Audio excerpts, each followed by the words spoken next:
Hello, friends. Today I will again be talking about one of the new, quote-unquote, niyamas, and these are from the ancient scriptures many centuries before Patanjali laid out his eightfold path of yoga. And these are ones that he didn't include, but that we find very inspiring. This one is simply called Hri, and the explanation of it that is given is remorse and acceptance of one's past, developing modesty and humility. And these are very important qualities. Remorse and acceptance of the past. We need to look back at everything that we have been, everything we've done, everything we've felt, everything that has happened.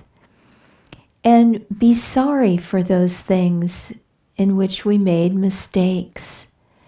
Things we said that we shouldn't have. Things we did that didn't work out well. And rather than going into guilt and shame, which are antithetical to the spiritual path, we want to focus on that acceptance in ourself, realizing that we did the best that we could at the time, even if part of our minds was thinking, this probably isn't a good idea. We did it anyway through habit, through influences, whatever it is. Not to rationalize it away, but to accept it.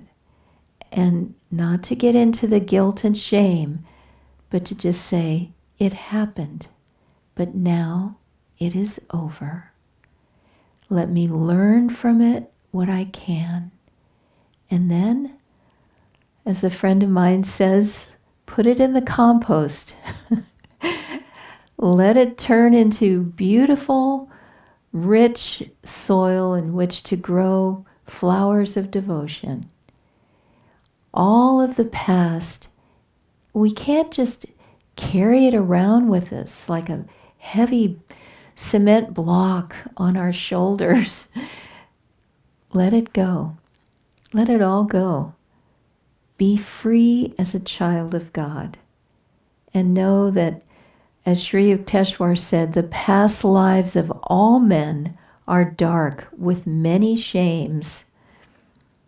All things in future will improve if you are making a right spiritual effort now. So let's take his words to heart. Let's make that right spiritual effort now. Let the past go. It's over, it's done with. Make amends for what you can and bury the rest in the compost heap and let flowers of devotion grow from those past experiences and let them cultivate in you modesty and humility. There's a story in the Bhagavad Gita. Well, it's actually the Mahabharata right before the Bhagavad Gita starts, in which the evil side and the good side, the Kurus on the bad side with the black hats, and the Pandus on the right side with the white hats. You could think of it that way. They both want the help of Krishna. And so they both go to implore him for his help. Well, the bad side, the representative of the bad side, goes and makes it to Krishna first. But he is so full of ego that he stands by Krishna's head. And the Pandavas, their representative, goes to Krishna and is so filled with reverence for Krishna that he stands at Krishna's feet.